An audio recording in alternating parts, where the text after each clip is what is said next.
Ya, lo hemos estado comentando, son las 7 de la tarde con 4 minutos, aumenta la tensión por el trámite de la ley de fraccionamiento pesquero en el Congreso. Todo esto luego de que el ministro de Economía, Nicolás Grau, admitiera temprano esta mañana aquí en ADN Hoy que el subsecretario de Pesca, Julio Salas, Rafa, entregó datos incorrectos a los parlamentarios. Chile Vamos ya pide la renuncia de Salas y no es el único, ni Chile Vamos, o sea, hay partidos de la oposición y miembros del PS pidiendo la renuncia de Salas y algunos incluso la nulidad del debate legal, además de la renuncia del propio ministro Nicolás Grau, que debería terminar el próximo martes en el Congreso. El trámite de la mixta, ¿no? Juan Espinosa, ¿cómo te va? Muy buenas tardes. Hola, Juan. ¿Qué tal? Buenas tardes. Cae la noche aquí en la capital y se le viene la noche definitivamente al gobierno, porque esta semana básicamente se le fue nublando el panorama con la discusión del fraccionamiento de la industria pesquera. El miércoles comenzó este problema para el Ejecutivo, primero con esta declaración de Pacific Blue del cese de operaciones debido a los cambios aprobados en la comisión mixta respecto del fraccionamiento de la merluza. Sin embargo, también hemos ido conociendo nuevos detalles respecto de errores que fue generando el trámite, que fueron de alguna forma generando el escenario que tenemos durante esta jornada. A esta hora el ministro de Economía está reunido en el Palacio de la Moneda desde hace ya 2 o 3 horas aproximadamente, después de haber él también tenido reuniones con la empresa Pacific Blue en el centro de Santiago, pero les invito a escuchar lo que de alguna forma pareciera ser la guinda de la torta, la confirmación en conversación con ADN Hoy de Nicolás Grau, el ministro de Economía, de que efectivamente en una parte del debate se utilizaron cifras erróneas. Sin embargo, también el ministro de Economía dice no es a causa de las cifras que el escenario está en el lugar donde se encuentra. Pensar que eso es lo que nos tiene en esta situación no es así. Pues si esta votación que yo le digo del 70-30 en la Cámara de Diputados se realizó mucho antes de que se presentaran estos datos. Claro. El problema que tenemos es otro. Por supuesto, uno siempre tiene que presentar los datos adecuados, eso es algo que hay que repararlo, reconocerlo, pero centrarse en ese lado no nos va a ayudar a encontrar la solución. Yo estoy tratando de encontrar la solución y estoy seguro que los parlamentarios que han votado de la manera que han votado hasta ahora, por razones, insisto, legítimas, no tenían a la vista el efecto que esto podría generar. El anuncio de la empresa nos va a permitir tener una conversación algo distinta y ojalá poder encontrar una solución. Voy a juntarme hoy día con la empresa para tratar de allanar el camino a esa solución. Claro, pasa que la empresa antes ya había advertido en el mismo trámite parlamentario, Juan, que las condiciones bajo las cuales se podía seguir su operación, bajo las cuales podía continuar, y son esas cifras las que cambian a propósito de los datos que se entregan en el trámite, que es lo que plantea el gerente de esta empresa en el Biobío, que es filial de Blumar. Estamos hablando de Pacific Blue. Y lo otro que plantea ese gerente general es que después de que pasa la exposición del subsecretario Julio Salas en la comisión mixta, la empresa vuelve a advertirlo, y él lo que dice ahí hubo completa indolencia del gobierno en relación a esa advertencia de datos que no estaban correctos. Claro, y eso también finalmente es lo que genera la reacción, primero de lamentación por parte de distintos sectores, tanto los sectores productivos como los sectores políticos, de crítica también, porque no es la primera vez que finalmente tenemos una situación en donde nuestros legisladores toman decisiones sin tener los datos o todos los datos o los datos correctos a la mano. Ha sido parte de la reflexión que han tenido también algunos voceros, a que vamos a pasar a escuchar. Es Iván Montes, el presidente de la Mesa por la Defensa del Empleo en la región del Biobío, y Álvaro Ananías, el presidente del directorio de la Cámara de la Producción y Comercio de la región del Biobío, una zona que está con una tensión importante y a la que el escenario que advierte Pacific Blue se suma a lo que ya se han tenido que bancar producto también del cierre de la siderúrgica Huachipato. Los escuchamos y seguimos conversando. Bueno, el mundo político yo creo que primero tiene que hacerse una autocrítica de cuál ha sido su participación en esta situación. Creo que es penoso ver parlamentarios de otras regiones opinando sobre Biobío y no escuchar a nuestros parlamentarios. Es la consecuencia de un proceso legislativo y eso es sumamente grave. Nos parece muy delicado que la comisión mixta se haya votado con datos que contienen errores. Hacemos un llamado a la responsabilidad con la información y un llamado a que los congresistas puedan reevaluar la situación como corresponde. Algunas informaciones recientes, pero antes de ello les invito a escuchar las reacciones en el Congreso.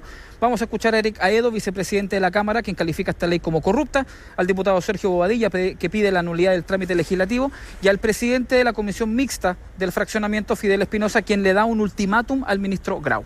Esta es una ley corrupta, no tiene validez, está hecho a partir de motivos ideológicos. Se llenaron la boca con que la ley Longueira era corrupta y simplemente insistieron en lo mismo. Esto da cuenta de que no hay transparencia y por eso este trámite y lo aprobado en la comisión mixta debe declararse nulo. Que asuma su responsabilidad, que dé la cara en la comisión, o si no, simplemente nosotros no vamos a seguir tramitando el proyecto de ley de fraccionamiento que tan importante es para toda la pesca de nuestro país. Ahora, esos parlamentarios que tú nos presentas, Juan, es una buena muestra de lo que nosotros planteábamos al principio y de lo que se genera a propósito del reconocimiento de este error, del error mismo, de la entrega errónea de estos datos y del reconocimiento posterior del ministro de Economía, Nicolás Grau, esta mañana en el ADN Hoy, que es que este proyecto de ley está en una comisión mixta por ciertas partes del proyecto que generan controversia entre ambas cámaras, pero ya se había ido consiguiendo consenso y es lo que plantea Grau. Hay cosas que se votaron 30-20, por ejemplo, y avanzaron sin ningún problema. ¿Qué pasa acá? Que lo que se defrauda es de alguna manera la confianza.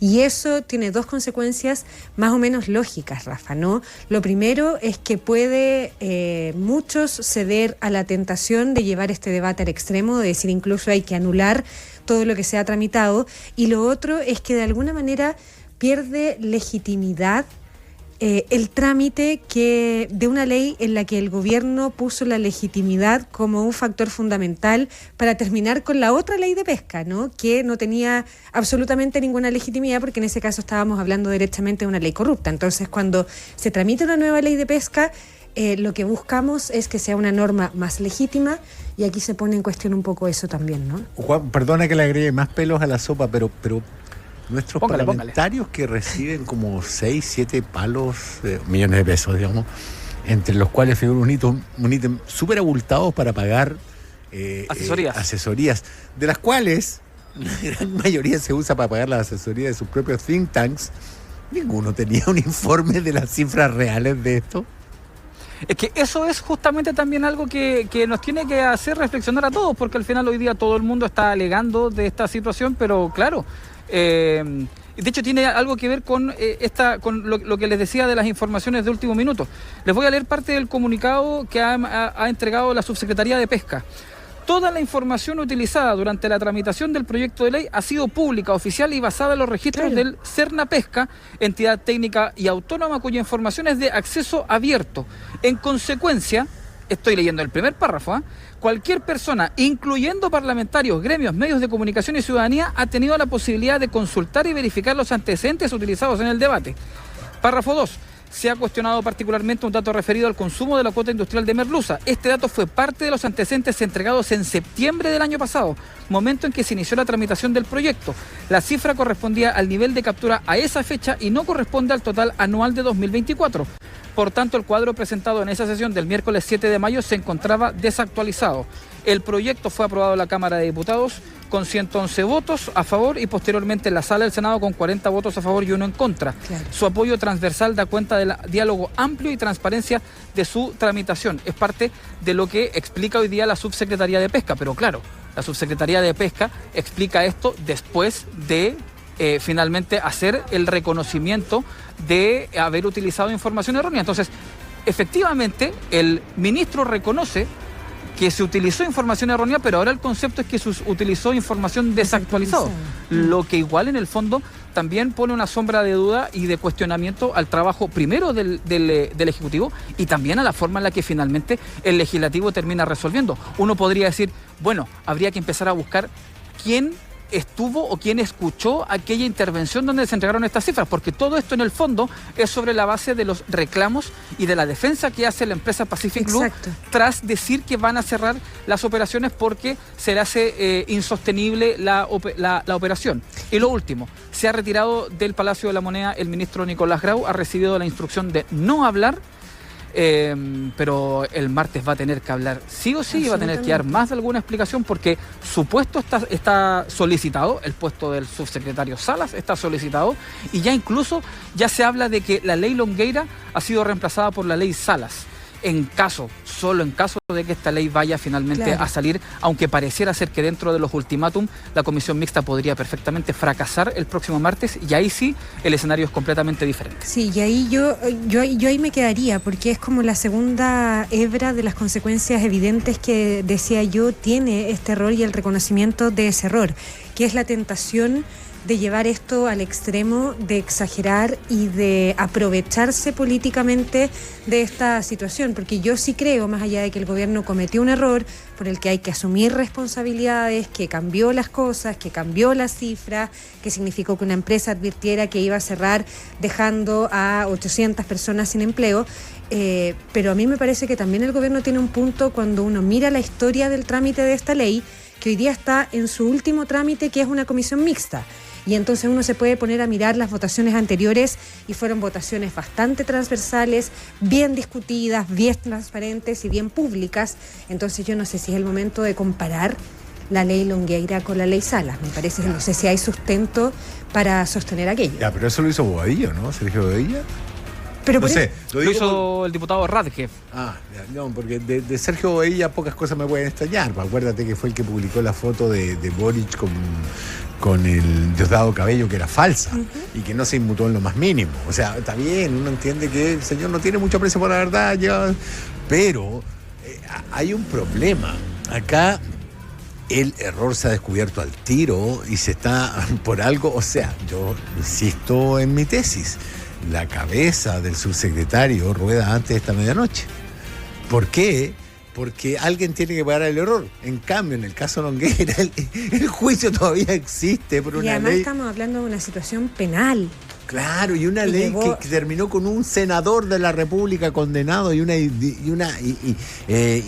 diputada condenada. Es diferente. O sea, yo de verdad creo que hay que ponderar. Insisto, creo que por un lado el error es condenable, es reprochable, hay que asumir por ese error responsabilidades políticas, sin duda. Llevar esta discusión a una comparación con la ley Longueira y ponerle la ley Salas a propósito de que se entrega una cifra errónea en una discusión que es la última etapa del trámite en el Congreso, ¿cuándo se pueden revisar? Vuelvo a insistir, todas las votaciones y quienes votaron, por qué votaron en las partes anteriores de este trámite, Juan, no sé, está por verse, pero el martes... Pasarse 3 planetas completos. Tengo yo la misma sensación, pero el martes la discusión va a estar así de álgida, digamos. Claro, hay que recordar que es año electoral también, ¿eh? No, por cierto. Todo esto suma. Absoluto. Todo esto suma. Entonces, el extremismo político también es algo de lo que lamentablemente y en eso tú tienes razón, con muchas espinas que hay que comer con mucho cuidado. En eso tú tienes razón, tienes toda la razón. Justamente porque es un año electoral, este tipo de cosas no pueden pasar. Son las que nos han llevado hasta donde estamos. Sí, claro. Juan Espinosa, gracias por todo. Gracias, Juan. Buen fin de semana. Chau, chau.